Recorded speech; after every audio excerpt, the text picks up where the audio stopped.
আল্লাহ আমার রব, এই রবি আমার সব। দামে দামে তুন মনে তারি অনুভব। তোমার দুনিয়াতে আমি যেদিকে তাকাই, অথই নিয়ামতে ডুবে আছি সবাই।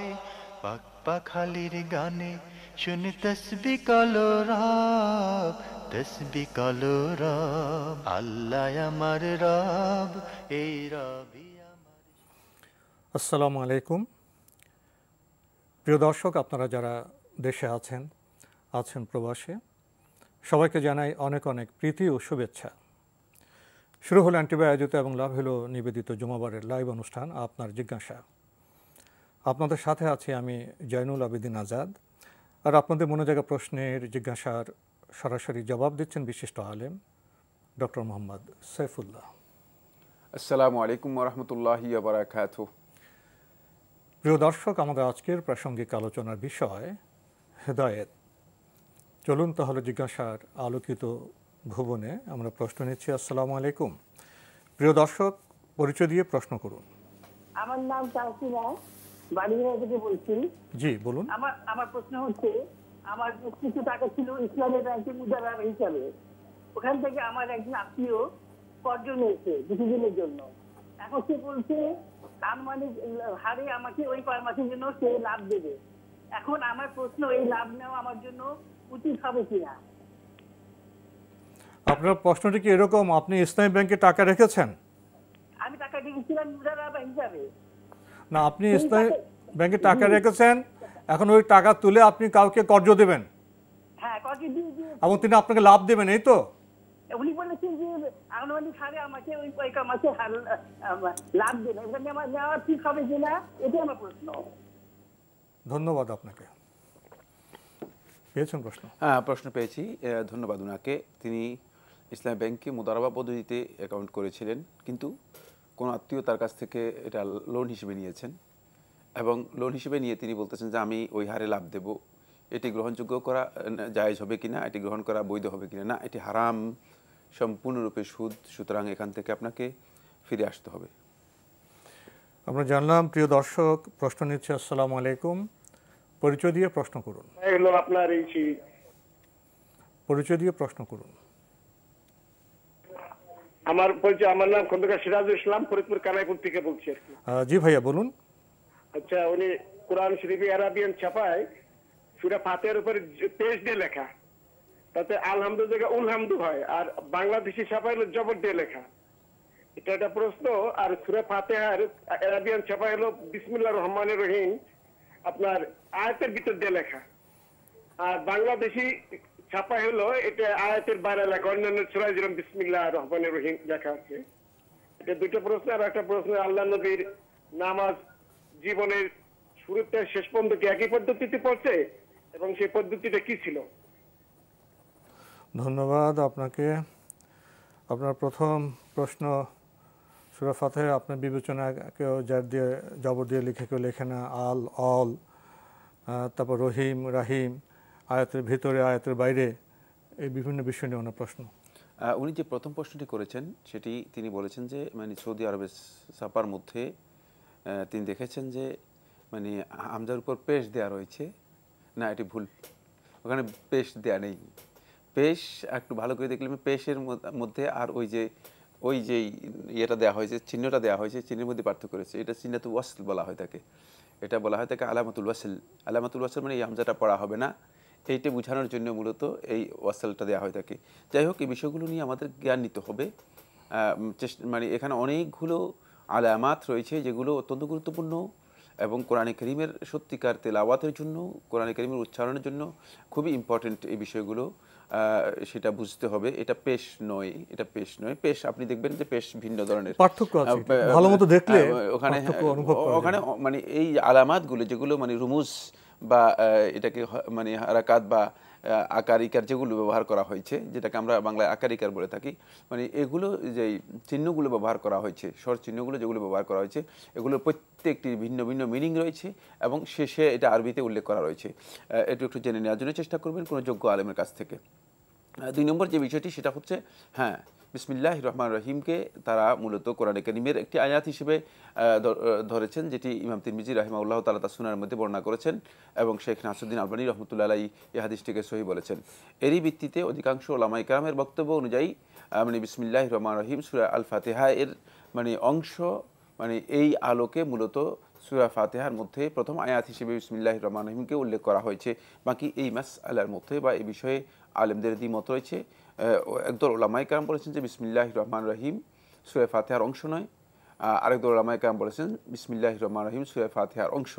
যেহেতু এই মাসআলার মধ্যে আলেমদের দ্বিমত রয়েছে, এই জন্য অধিকাংশ ওলামায়ে কেরামের যে বক্তব্য রয়েছে সেই বক্তব্যের আলোকে এটাকে কোরআনে কারীমের মানে সূরাতুল ফাতিহার অংশ হিসেবে উল্লেখ করা হয়েছে এবং সূরা ফাতিহার সাথে একসাথে উল্লেখ করা হয়েছে। এবং এই মর্মে রাসূলুল্লাহ সাল্লাল্লাহু আলাইহি ওয়াসাল্লামের একটি সহিহ হাদিস, যেটি ইমাম তিরমিজি রহমতুল্লাহ আলাইহি বর্ণনা করেছেন, তার সুনানের মধ্যে উল্লেখ করা হয়েছে। দ্বিতীয় প্রশ্ন, নবী সাল্লাল্লাহু আলাইহি ওয়াসাল্লামের সালাত কি শুরু থেকে শেষ পর্যন্ত একই পদ্ধতিতে ছিল? উনি এইটি যে প্রশ্ন করেছেন এটা অনেক দীর্ঘ একটি বক্তব্য, এই প্রশ্নের উত্তর নেই। বাকি এ বিষয়ে শেখুল ইসলাম ইবনুল কাইয়্যিম রাহিমাহুল্লাহ তাআলা নবী সাল্লাল্লাহু আলাইহি ওয়াসাল্লামের গোটা জীবনের উপর একটা মানে নবী সাল্লাল্লাহু আলাইহি ওয়াসাল্লাম পরিপূর্ণ জীবনের উপর একটা করেছেন, এটাকে কয় আলোকপাত করেছেন। সে আলোকপাতকে সামনে রেখে শেখুল ইসলাম ইবনুল কাইয়্যিম রাহমাতুল্লাহ আলাইহি কথা বলেছেন যে নবী সাল্লাল্লাহু আলাইহি ওয়াসাল্লাম এর সলাতে নবী সাল্লাল্লাহু আলাইহি ওয়াসাল্লাম যেই আমলগুলো করেছেন সেই আমলগুলো কোনো ক্ষেত্রে বৈচিত্র্য ছিল, কিন্তু মৌলিক যে বিষয়গুলো ছিল এগুলোর মধ্যে কোনো ধরনের বৈচিত্র্য বা সেগুলোর মধ্যে কোনো ধরনের বিভিন্নতা ছিল না। ফলে দেখা গিয়েছে যে কিছু কিছু ক্ষেত্রে নবী সাল্লাল্লাহু আলাইহি ওয়াসাল্লামের আমলের ক্ষেত্রে বৈচিত্রতা প্রমাণিত হয়েছে এবং একই বক্তব্যটাকে মানে একই কথাকে সাপোর্ট করেছেন শাহ ওলিউল্লাহ আদ-দেহলভী রাহিমাহুল্লাহ তাআলা, ভারতবর্ষের উল্লেখযোগ্য নির্ভরযোগ্য আলেমদের মধ্যে একজন।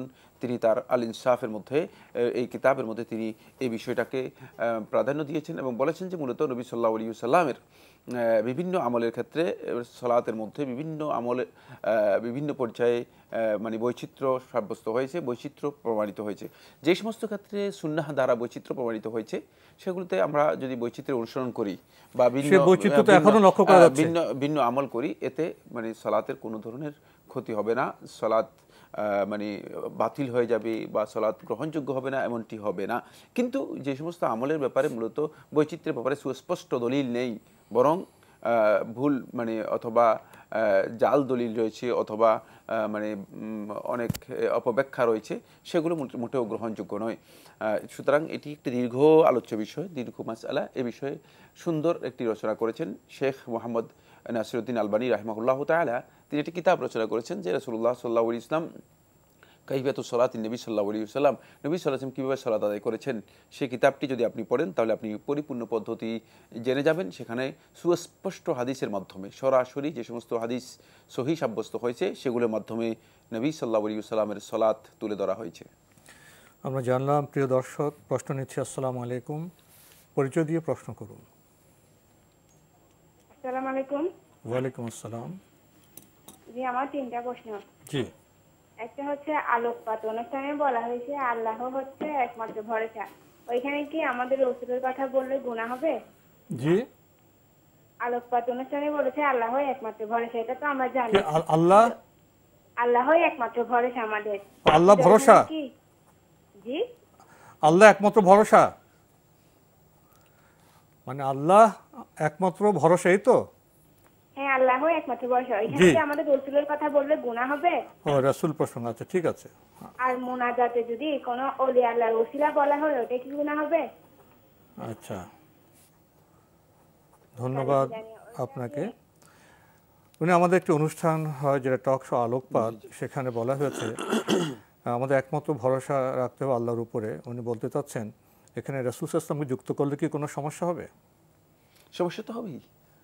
আল্লাহ রাব্বুল আলামিন কোরআনে কারীমের মধ্যে ইরশাদ করেছেন, ওয়া আলাল্লাহি ফালিয়াতাওয়াক্কালিল মুমিনুন আও ফালিয়াতাওয়াক্কালিল মুতাওয়াক্কিলুন, যারা ভরসা করবে তাওয়াক্কুল করবে তারা একমাত্র আল্লাহর উপরই তাওয়াক্কুল আলাল্লাহ। হ্যাঁ, সুতরাং তাওয়াক্কুল একমাত্র আল্লাহর উপর হবে। সুতরাং মানে আপনি যদি পুরো কোরআনের প্রথম থেকে শেষ পর্যন্ত পড়েন দেখবেন যে তাওয়াক্কুলের ব্যাপারে আল্লাহ রাব্বুল আলামিন যতগুলো আয়াত বলেছেন প্রত্যেকটি আয়াতের মধ্যে আল্লাহ রাব্বুল আলামিনের উপর তাওয়াক্কুলের কথা বলেছেন। সুতরাং তাওয়াক্কুল একটি ইবাদত। এই ইবাদতের ক্ষেত্রে রাসূলুল্লাহ সাল্লাল্লাহু আলাইহি ওয়াসাল্লামের উপর তাওয়াক্কুল করা শরঈ কোনো বিধান নেই। যদি কেউ মনে করেন যে রাসূলের উপর তাওয়াক্কুল করা যায়, রাসূলের উপর ভরসা করা যায় তাহলে তিনি শিরকে লিপ্ত হলেন এবং এটি সবচেয়ে বড় গর্হিত কাজ, এটি কঠিন একটি কবিরা গুনাহ। রাসূল সাল্লাল্লাহু আলাইহি ওয়াসাল্লামকে আমরা অনুসরণ করব, কিন্তু ভরসা করব একমাত্র আল্লাহর উপর, এবং রাসূল সাল্লাল্লাহু আমাদেরকে এই শিক্ষা দিয়ে গেছেন। দ্বিতীয় প্রশ্ন, মুনাজাত করতে গিয়ে আমরা ওলিয়া আউলিয়া এবং ইত্যাদি তাদের ওসিলা করতে পারবো? মুনাজাত এবং দোয়া এর ক্ষেত্রে আমরা মানে ওলি আউলিয়াদের ওসিলা করতে যাব কেন? যদি আমরা একথা মনে করে থাকি যে আল্লাহ রাব্বুল আলামিন তাদের ওসিলা ছাড়া আমাদের দোয়া কবুল করবেন না, তাহলে এটি ভুল। যেহেতু আল্লাহ সুবহানাহু ওয়া তাআলা কোরআনে কারীমের মধ্যে স্পষ্ট করে বলেছেন, উদউনি আস্তাজিব লাকুম, তোমরা আমাকে ডাকো আমি তোমাদের দোয়া কবুল করব। আল্লাহ রাব্বুল আলামিন কোরআনে কারীমের মধ্যে স্পষ্ট করে বলেছেন, ওয়াইজা দাআন, আল্লাহ সুবহানাহু ওয়া তাআলা বলেছেন যে উজিবু দাওয়াতাদ দাঈ ইজা দাআনি, যখন আমার বান্দা আমাকে আহ্বান করে ডাকে, সাড়া দেয়, দোয়া করে, আমি তার ডাকে সাড়া দিই, তার দোয়া কবুল করি। আল্লাহ রাব্বুল আলামিন বান্দাদের দোয়া কবুল করে থাকেন সরাসরি।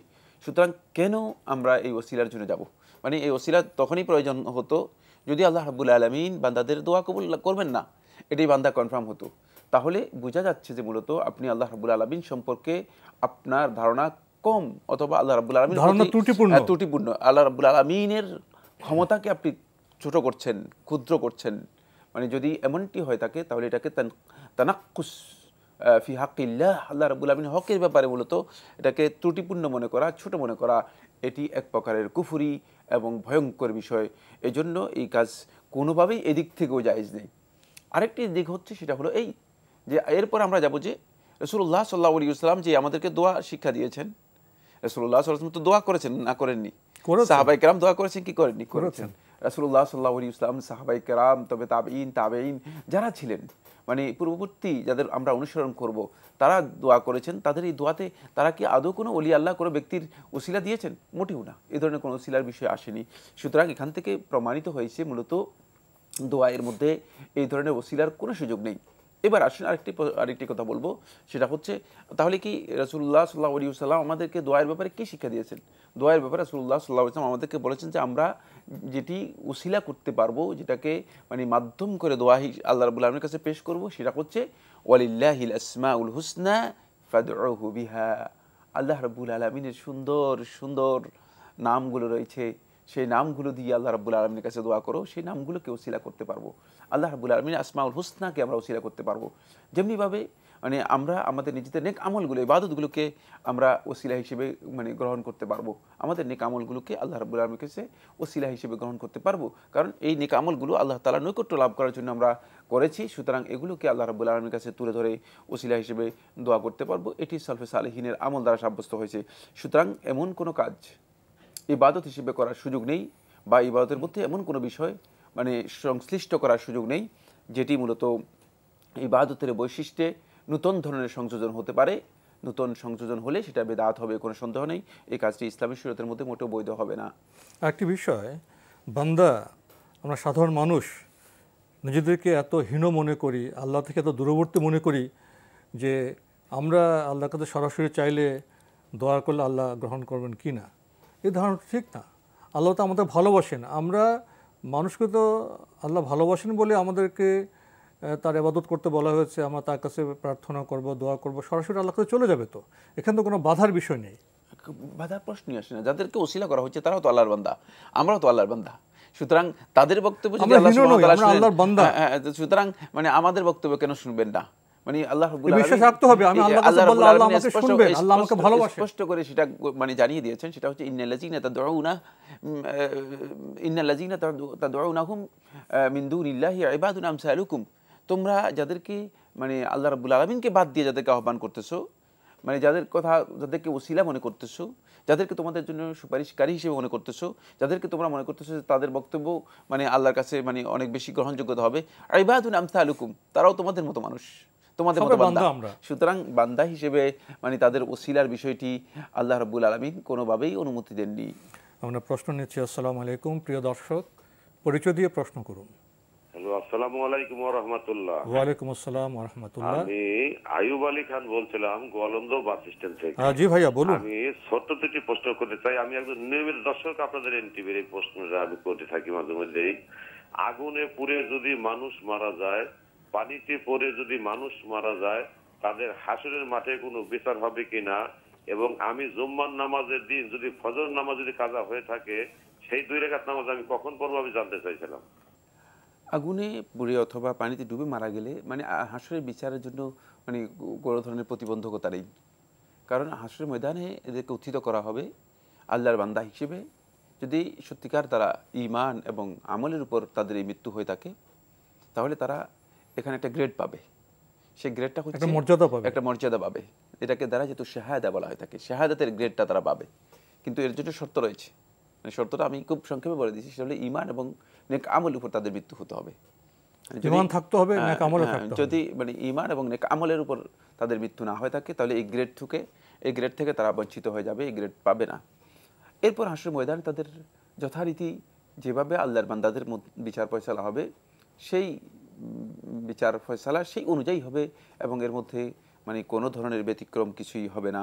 কারণ মানে তাদের এই শাহাদাতের বিষয়টি শুধুমাত্র গ্রেড মর্যাদা, তাদের এই শাহাদাত ওই শাহাদাতের মতো নয় যারা নিজেদের জীবনকে আল্লাহ রাব্বুল আলামিনের কালিমা, আল্লাহ রাব্বুল আলামিনের দ্বীনকে বুলন্দ করার জন্য নিজেদের জীবন বিতরণ করে দিয়েছে, মানে যুদ্ধের ময়দানে যারা শহীদ হয়েছে তাদের মতো মানে শহীদ হিসেবে বিবেচিত হবে না, এটা অন্যরকম শহীদ। আরও জানতে চেয়েছেন, জুমার দিনে যদি কারো ফজর নামাজ কাজা হয়ে যায় সে নামাজটা তিনি কখন পড়বেন? এই ভাই মানে আমাদের প্রোগ্রাম নিয়মিত দেখেন, শুক্রিয়া, কিন্তু নিয়মিত দেখলে আমাদের এই প্রোগ্রামে এই প্রশ্নের উত্তর আমরা বহুবার দিয়েছি। আইয়ুব ভাই বলেছেন না, ঠিকই বলেছেন, ফজরের সালাত যখনই উঠবেন তখনই পড়বেন। আল্লাহ রাসূল সাল্লাল্লাহু আলাইহি ওয়াসাল্লাম হাদিসের মধ্যে স্পষ্ট করে দিয়েছেন, যখনই উঠবেন ঘুম থেকে তখনই উঠবেন। মান নামা আন সালাতিন আও নাসিহা ফালিউসাল্লিহা ইযা যাকারাহা, যখনই সে উঠবে তখনই সে পড়বে। মানে সুতরাং এটার জন্য আপনি অপেক্ষা করার বিধান, বিলম্ব তো আগে হয়ে গেছে, আর বিলম্ব করা যাবে না, আর বিলম্বের কোনো সুযোগ নেই। উঠেই প্রথম কাজটা হবে নামাজ, প্রথম কাজটাই হবে সালাত আদায় করে নেওয়া। জি প্রিয় দর্শক, আমাদের আজকের প্রাসঙ্গিক আলোচনার বিষয় হেদায়েত, এ প্রসঙ্গে কিছু বলবেন? হেদায়েত এই বিষয়টি আমরা অনেকে শুনি, কিন্তু মানে হেদায়েতের মৌলিক যে মর্ম সেটা আমরা অনেকে উপলব্ধি করতে পারি না। এর কারণ হচ্ছে আমরা বিভিন্ন দিক থেকে হেদায়েতের বিপরীত পথটাকেই আমরা গ্রহণ করে থাকি, যেহেতু বিপরীত দিকটা মূলত খুবই সুসজ্জিত, শোভিত, মানে এটা শোভামণ্ডিত, এখন তো খুবই আলোকিত। ফলে দেখা যায় যে মানে বিপরীত পথটাকেই আমাদের কাছে খুব চমৎকৃত মনে হয়, খুবই ঝলমলে এবং চমৎকার মনে হয়, সেদিকে আমরা ধাবিত হই। ফলে আল্লাহ সুবহানাহু ওয়া তাআলা আল্লাহর বান্দাদেরকে আল্লাহ রাব্বুল আলামিন একটি দোয়া শিক্ষা দিয়েছেন, যেটি বান্দাগণ নিয়মিত আল্লাহ রাব্বুল আলামিনের কাছে করবেন। আমরা জানি কোরআনে কারীমে সূরা আল ফাতিহার মধ্যে মানে এই দোয়াটি আল্লাহ রাব্বুল আলামিন সকলের জন্য অবধারিত করে দিয়েছেন, সেটি হলো ইহদিনাস সিরাতাল মুস্তাকিম, যে হে আমাদের রব, ইহদিনা, আমাদেরকে হেদায়েত দিন, আস-সিরাতাল মুস্তাকিম, সঠিক সরল পথের হেদায়েত দিন। এখানে হেদায়েত মূলত আরবি ভাষায় হেদায়েত শব্দটি বিভিন্ন অর্থে ব্যবহৃত হয়ে থাকে, তবে হেদায়েতের মৌলিক অর্থ হচ্ছে দুটি। হেদায়েতের মৌলিক অর্থ হচ্ছে দুটি। এক নম্বর হচ্ছে আদ-দালালাতু আলা তারিক, রাস্তা দেখিয়ে দেয়া। মানে একজন ব্যক্তি তিনি রাস্তা চিনেন না, বের হয়েছেন ঘর থেকে, বের হওয়ার পরে তিনি একটা গন্তব্যে যাবেন, তার কাছে গন্তব্য জানা আছে কিন্তু রাস্তা চিনেন না, এই গন্তব্যে যাওয়ার জন্য রাস্তা জানা নেই, তখন আপনি তাকে রাস্তা দেখিয়ে দিলেন। এই রাস্তা দেখানোকে হেদায়েত বলা হয় থাকে, রোড ম্যাপ যেটাকে, মানে এটাকে হেদায়েত বলা হয় থাকে। যেমন এটা এই কথাটা আমরা মানে এখন আমরা এটাকে বাস্তবে নিই, সেটা হচ্ছে এই যে একজন জাহিল মানুষ, অজ্ঞ মানুষ, তার গন্তব্য জানে, গন্তব্য হচ্ছে আমার জান্নাত অথবা জাহান্নাম, জাহান্নামে আমি যেতে পারবো না, জান্নাতই আমার গন্তব্য হতে হবে, কিন্তু জান্নাতের রাস্তা কোনটি এটি জানে না। তাকে এই জান্নাতের রাস্তাটা দেখিয়ে দেবেন, রাস্তা দেখানোটা হচ্ছে এখানে মানে প্রথম হেদায়েত, প্রাথমিক হেদায়েত। সুতরাং এই হেদায়েতের কাজটুকু মানে যুগে যুগে আল্লাহর পক্ষ থেকে নবী এবং রাসূলগণ এই কাজটি করেছেন। নবী এবং রাসূলদের পরবর্তী সময়ে যারা নবী এবং রাসূলদের সত্যিকার অনুসারী ছিল, মানে তাদের যেই কর্মনীতি কর্মপদ্ধতি রয়েছে, এই কর্মনীতি এবং কর্মপদ্ধতির যথাযথ যারা অনুসরণ করেছেন তারা সবাই এই পথ দেখিয়েছেন, এদিকে মানুষদেরকে আহ্বান করেছেন। হেদায়েতের দ্বিতীয় অর্থ হচ্ছে আল ইসারু ইলাল মাতলুব, সেটা হলো মানে গন্তব্যে রাস্তায় পৌঁছিয়ে দেওয়া, সরাসরি রাস্তায় পৌঁছিয়ে দেওয়া, গন্তব্যের রাস্তায় পৌঁছিয়ে দেওয়া, মানে গন্তব্যের এমন জায়গায় নিয়ে যাবে। আমি হেদায়েতের রোডম্যাপ জানলাম, এটা জ্ঞানগত বিষয়, কিন্তু পৌঁছানো তো অন্য জিনিস, পৌঁছে দেওয়া। এই কাজটি মূলত একমাত্র আল্লাহ রাব্বুল আলামিন তার জন্য রেখে দিয়েছেন, তার কাছে রেখে দিয়েছেন। এটা আল্লাহ রাব্বুল আলামিনের বড় অনুগ্রহের মধ্যে অন্তর্ভুক্ত। আর এটাকে বলা হয় থাকে হেদায়েতুত তৌফিক, মানে আরবিতে এটাকে বলা হয় থাকে হেদায়েতুত তৌফিক আহলুত তাফসীরগণ বলেন, মুফাসসিরিনগণ বলেন, এই তৌফিকটুকু যে ব্যক্তি লাভ করলো মূলত সেই সত্যিকার আল্লাহ রাব্বুল আলামিনের পক্ষ থেকে প্রকৃত নিয়ামত লাভ করতে পারলো। তাহলে হেদায়েতের পথ জ্ঞান অর্জন করতে হবে আর তৌফিক আল্লাহর কাছে এবং চাইতে হবে। সেটাই আল্লাহ রাব্বুল আলামিনের কাছে সবচেয়ে বেশি বান্দাগণ কামনা করবে। অনেকেই পথ জানে, কিন্তু পথ জানার পরেও পথ সেখানে থেকে পৌঁছতে পারে না। বিভ্রান্ত হতে পারে। জি, আমরা জানলাম প্রিয় দর্শক খুবই গুরুত্বপূর্ণ বিষয়ে। আমরা প্রশ্ন নিচ্ছি। আসসালামু আলাইকুম, পরিচয় দিয়ে প্রশ্ন করুন। লাইনে আছেন? জি জি, পরিচয় দিয়ে প্রশ্ন করুন। আসসালামু আলাইকুম। ওয়ালাইকুম আসসালাম। আমি সূরা ইয়াসিনের ফজিলত সম্পর্কে জানতে চাচ্ছি হাদিসের আলোকে। কিসের ফজিলত? সূরা ইয়াসিন। ও ইয়াসিন ফজিলত। আর কোনো প্রশ্ন আছে? জি না। ধন্যবাদ আপনাকে। সূরা ইয়াসিনের ফজিলত সম্পর্কে জানতে চাচ্ছেন। ধন্যবাদ। সূরা ইয়াসিনের যে ফজিলতের মানে যে হাদিসগুলো রয়েছে, এই হাদিসগুলো সনদের দিক থেকে গ্রহণযোগ্য নয়। সেক্ষেত্রে সূরা ইয়াসিন আপনি পড়তে পারেন কোনো কোনো রেওয়ায়তের মধ্যে, মানে আমি তো রেওয়ায়তগুলো উল্লেখ করার প্রয়োজন মনে করছি না, এই জন্য করছি না। মানে সূরা ইয়াসিনকে কালবুল কোরআন, মানে কোরআনের অন্তর হিসেবে উল্লেখ করা হয়েছে। এই যে রেওয়ায়তগুলো রয়েছে এগুলো হাদিস হিসেবে গ্রহণযোগ্য নয়। সুতরাং নবী সাল্লাল্লাহু আলাইহি ওয়াসাল্লামের দিকে এই ধরনের রেওয়ায়তগুলোকে সম্পর্কিত করা উচিত নয়। বরং সূরা ইয়াসিন একটি গুরুত্বপূর্ণ সূরা। আমরা কোরআন কারীমের অন্যান্য সূরা যেগুলো রয়েছে সেগুলোর মধ্য থেকে সূরা ইয়াসিনকে আমরা তেলাওয়াত করতে পারি। তেলাওয়াত করলে অবশ্যই ফজিলত পাবো। তবে এই মর্মে বর্ণিত যে রেওয়ায়েতগুলো রয়েছে সবগুলোই সনদের দিক থেকে, বর্ণনার দিক থেকে গ্রহণযোগ্য নয়। আমরা জানলাম। প্রিয় দর্শক, প্রশ্ন নিচ্ছি। আসসালামু আলাইকুম, পরিচয় দিয়ে প্রশ্ন করুন। আসসালামু আলাইকুম। ওয়ালাইকুম আসসালাম। মোহতারাম, আমি সাইফুল আলম পান্নু ময়মনসিংহ থেকে বলছি। জি ভাইয়া বলুন। আমার একটা জিজ্ঞাসা আর কি, ইসলাম সম্বন্ধে জ্ঞান আমাদের খুব কম। সেটা অনেকেই বলে লা ইলাহা ইল্লাল্লাহ, এটুকুই বলে আর বলে না, বা বলার প্রয়োজনও মনে করে না। আমরা জানতাম ছোটবেলার থেকে লা ইলাহা ইল্লাল্লাহু মুহাম্মাদুর রাসূলুল্লাহ, পুরাটা এক লাইনে বলতে হবে। এই সম্পর্কে আমি একটু জানতে চাচ্ছি আর কি। ধন্যবাদ আপনাকে। ধন্যবাদ আপনাকে। আপনি খুবই গুরুত্বপূর্ণ প্রশ্ন করেছেন। এ নিয়ে আসলে আমাদের সমাজে কিছু বিভ্রান্তি আছে। প্রশ্ন তো পেয়েছেন? প্রশ্ন পেয়েছি। এবার যে প্রশ্ন করেছেন লা ইলাহা ইল্লাল্লাহ মুহাম্মাদুর রাসূলুল্লাহ, মানে এটি যদি কেউ মানে পরিপূর্ণ দুইটি শাহাদাতকে বলেন তাহলে তিনি বলতে পারেন লা ইলাহা ইল্লাল্লাহ মুহাম্মাদুর রাসূলুল্লাহ, দুটি সাক্ষ্য, লা ইলাহা ইল্লাল্লাহ মুহাম্মাদুর রাসূলুল্লাহ, এটি শুদ্ধ বক্তব্য, অশুদ্ধ বক্তব্য নয়।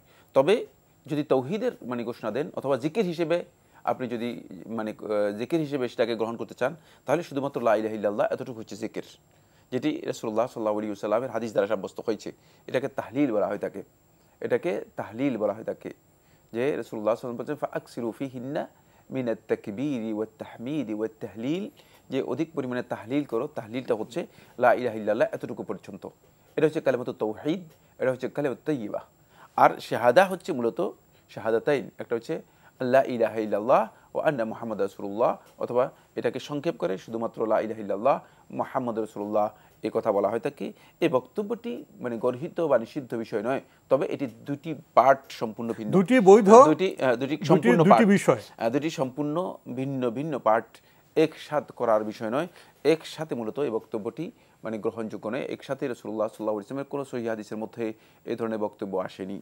একসাথে আমরা দুটি সাক্ষ্য দিতে পারবো, দুটি সাক্ষ্য একসাথে দিতে পারবেন, কিন্তু মানে এই বাক্য এটা দুটি ভিন্ন বলতে গেলে এখানে গ্রামারের একটা বিষয় রয়ে গিয়েছে, মানে সেই কথা বলছি। সেটা হলো গ্রামারের দিক থেকে দুটি বাক্য সম্পূর্ণ পৃথক পৃথক।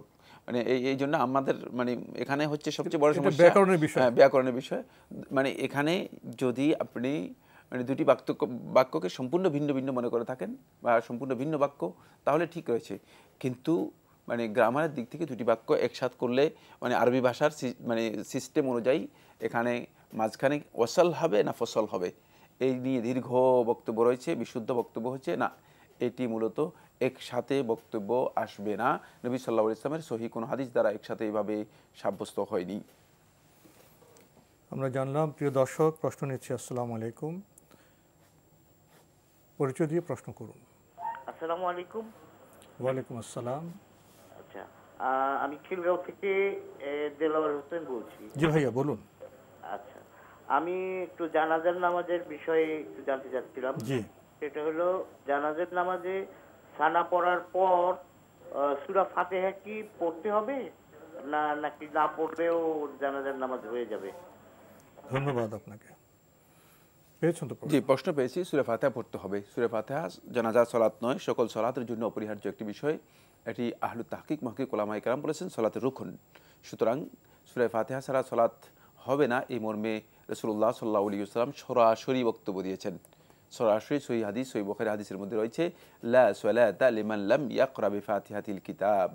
কোনো ধরনের সালাত হবে না যে ব্যক্তি সূরা ফাতিহা পড়ল না। সুতরাং নবী সাল্লাল্লাহু আলাইহি ওয়াসাল্লাম এই বক্তব্যের পরে মানে এই প্রশ্ন করাটাই আমি মনে করি যে অবান্তর, বরং নবী সাল্লাল্লাহু আলাইহি ওয়াসাল্লামের বক্তব্যকে মানে তুচ্ছ জ্ঞান করা বা ছোট করা ছাড়া আর কিছুই নয়। আমরা জানলাম। প্রিয় দর্শক, প্রশ্ন নিচ্ছি। আসসালামু আলাইকুম, পরিচয় দিয়ে প্রশ্ন করুন। লাইনে আছেন? জি জি, পরিচয় দিয়ে প্রশ্ন করুন। ওয়ালাইকুম আসসালাম। আমার একটা প্রশ্ন আছে। জি। আমাদের মানে আমরা ফার্স্টে একটা টিনশেড বাসায় থাকতাম, তখন আমি ছোট ছিলাম। মানে আমার তখন বয়স 4-5 বছর ছিল। তা আমার একদিন দুপুরবেলা আমার আম্মু ফ্লোরে শুয়েছিল, আমি আর আমার ছোট মামা খাটে শুয়েছিলাম। তো তখন একটা মহিলা আসে আমাদের বাসায়, মানে হয়তো সম্ভবত উনি ভিক্ষা করে বা কিছু একটা। তো উনি এসে আমার আম্মুকে বলে যে গেটের সামনে একটু শুতে চায়। তো তখন আমাদের রুমটা অনেক ছোট ছিল, ফ্লোরে আর জায়গা ছিল না। তখন আমার আম্মু দেখায় দেয় যে 2টা রুম সামনে আমার দাদির রুম, ওই রুমটা অনেক বড়, ওইখানে যেয়ে ঘুমাতে। তো তখন উনি চলে যায়, আবার 2 মিনিট পর ব্যাক করে আসে। এসে তখন আবার বলে যে আমি এখানে একটু শুতে চাই। তখন আম্মু বলে যে আপনাকে তো মানে শুতে চায় বা বসতে চায়। তখন আম্মু বলে যে আপনাকে তো বললাম আমার শ্বশুর রুম ওইখানে যান। এটুকুই বলার সাথে সাথে উনি কি যেন একটা বলতে বলতে চলে যায়। খুব সম্ভবত উনি অভিশাপ দিচ্ছিল বা এরকম কিছু একটা। তো তখন আমার আম্মুর সাথে সাথে শোয়া থেকে উঠে লাফ দিয়ে উঠে ওনার পিছনে যেতে নেয় যে ওনাকে এনে বসাবে, কিন্তু তখন ওনাকে আম্মু আর দেখতে পায় না। এরপরে আজকে মানে 15-16 বছর হয়ে গেছে, কিন্তু আম্মু মনের মধ্যে একটা কনফিউশনে ভুগতেছে যে এটা বলার কারণে ওনার পাপ হলো কিনা, বা এখনো যদি আমাদের জীবনে কোনো একটা সমস্যার সৃষ্টি হয়, কোনো একটা অ্যাক্সিডেন্ট হবে, কোনো একটা সমস্যা হয়, তখন আম্মু ভাবে যে হয়তো ওই মহিলাকে ফেরত দেওয়াতে এই সমস্যাগুলোর সৃষ্টি হয়েছে। তো আম্মু অনেকবার তওবা করেছে বা ভবিষ্যতে এরকম কিছু করেনি বা করবে না বলে ঠিক করেছে, কিন্তু তারপরে এটার কারণে উনি মানসিক কষ্ট ভোগ করে। ওই মহিলাকে আপনাদের পরিচিত ছিল? না, উনি আমাদের পরিচিত ছিল না।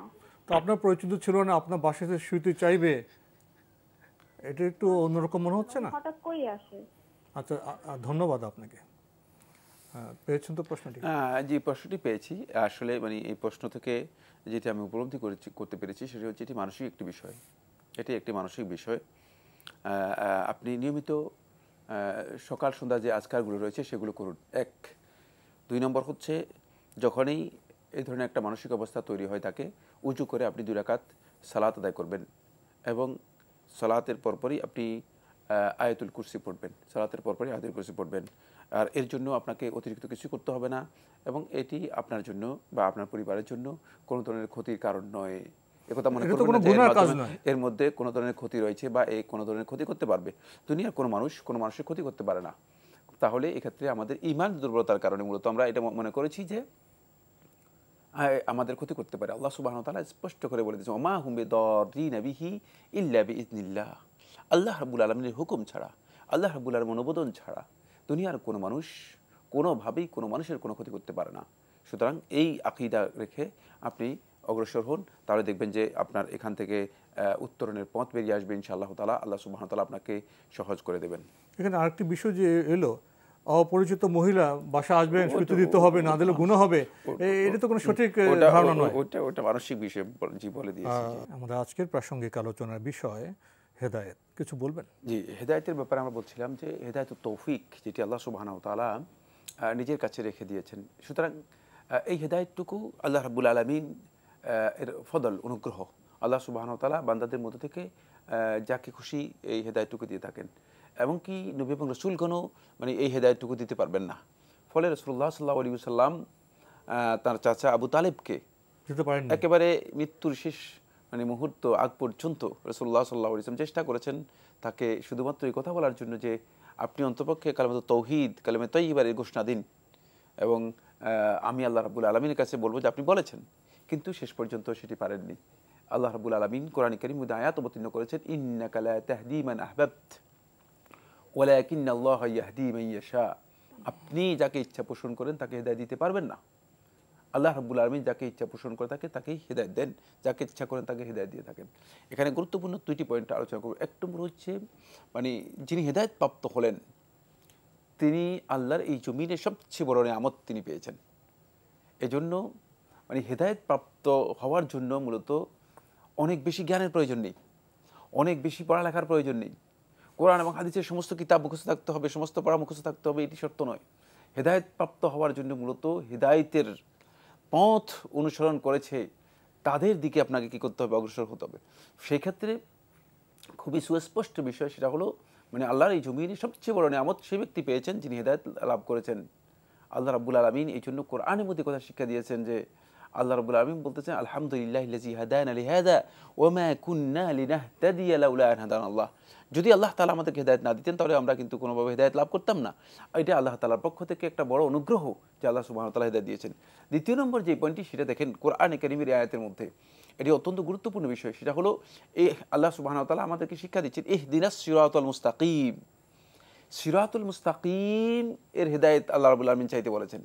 মানে হেদায়েতটা কিন্তু মানে কোনো ব্যক্তির মাধ্যমে হেদায়েতকে মানে চিহ্নিত করা হবে না, বরং হেদায়েতকে চিহ্নিত করা হবে যেই মাধ্যমে, সেটা হচ্ছে আল্লাহ রাব্বুল আলামিন যে পথ দেখিয়েছেন সেই পথের মাধ্যমে।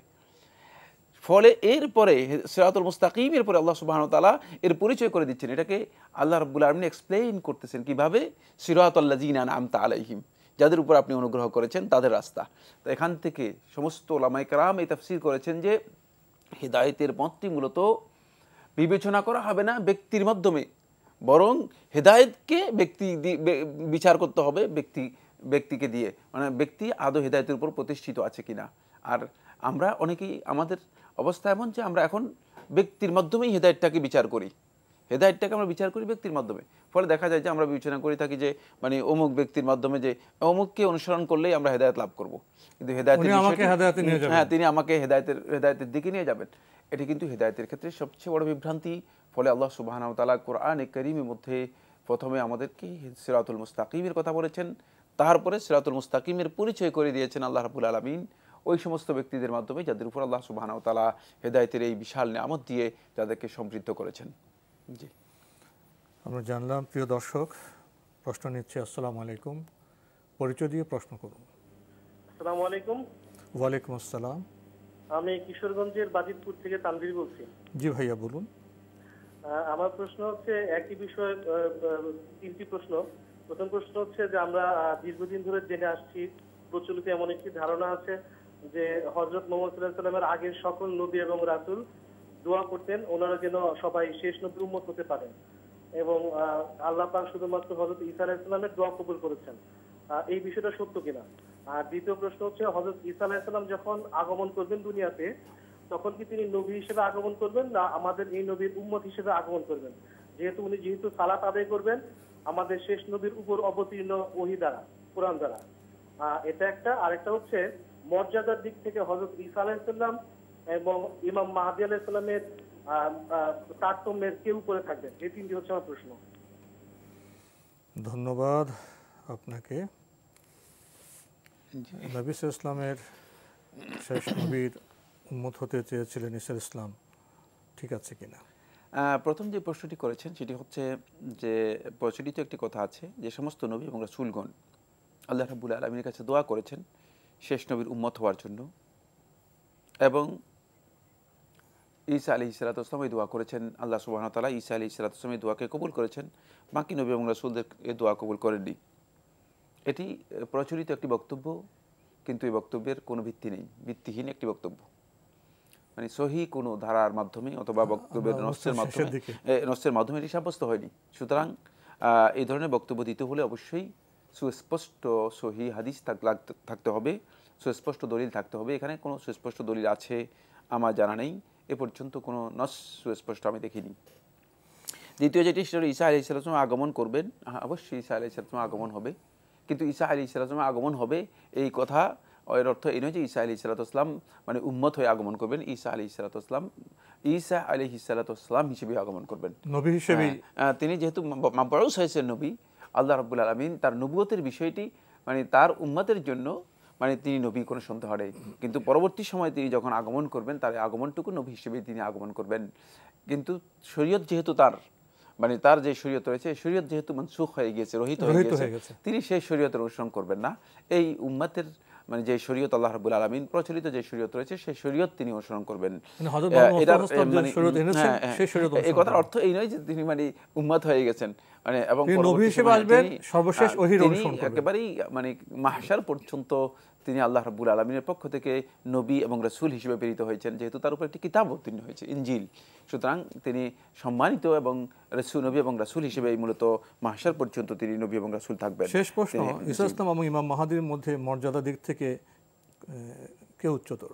কোনো সন্দেহ নেই, ঈসা আলাইহিস সালাতু ওয়াস সালাম আল্লাহর পক্ষ থেকে নবী এবং রাসূল, কিয়ামত পর্যন্ত তিনি নবী এবং রাসূল থাকবেন। আর মাহদী যাকে বলতেছেন তিনি একজন আমির, একজন শাসক ছাড়া আর কিছুই নয়। সুতরাং তার শাসক হওয়ার বিষয়টি মানে এটি এই কথা বোঝায় না যে তিনি মানে ঈসা আলাইহিস সালাতু ওয়াস সালাম যিনি আল্লাহর পক্ষ থেকে মাবউস প্রেরিত রাসূল তার চেয়ে মর্যাদাপূর্ণ হবেন, এই কথা সঠিক নয়। প্রিয় দর্শক, সময়ের কারণে আমরা আজকে আর প্রশ্ন নিতে পারছি না, তবে আপনাদের অবগতির জন্য জানাতে পারি আপনার জিজ্ঞাসা অনুষ্ঠানটি সপ্তাহে রবি, সোম, মঙ্গল, বুধ এই 4 দিন বিকেল 5:30টায় সম্প্রচার হয়ে থাকে। ওইসব অনুষ্ঠানে আপনাদের মনে জায়গা প্রশ্ন চিঠির মাধ্যমে, ইমেলের মাধ্যমে পাঠাতে পারেন। আমাদের ঠিকানা পরিচালক আপনার জিজ্ঞাসা, এনটিভি, বিএসসিসি ভবন, 7ম তলা, 102 কাজী নজরুল ইসলাম অ্যাভিনিউ, কারওয়ান বাজার, ঢাকা 1215। ইমেল অ্যাড্রেস আপনার জিজ্ঞাসা @ntbbt.com। এছাড়া এনটিভি অনলাইনও আপনারা দেখতে পারেন, ঠিকানা www.ntbbt.com। ইউটিউবে এবং ভেরিফাইড ফেসবুক পেজেও আপনারা আমাদের অনুষ্ঠান দেখতে পারবেন। প্রিয় দর্শক, সবশেষে রয়েছে গ্রন্থ পরিচিতি। আজকে খুবই ছোট্ট একটি পুস্তিকা, এহসান, কোরআনী সমাজের প্রাণ প্রবাহ, লিখেছেন মোহাম্মদ নুরুল ইসলাম।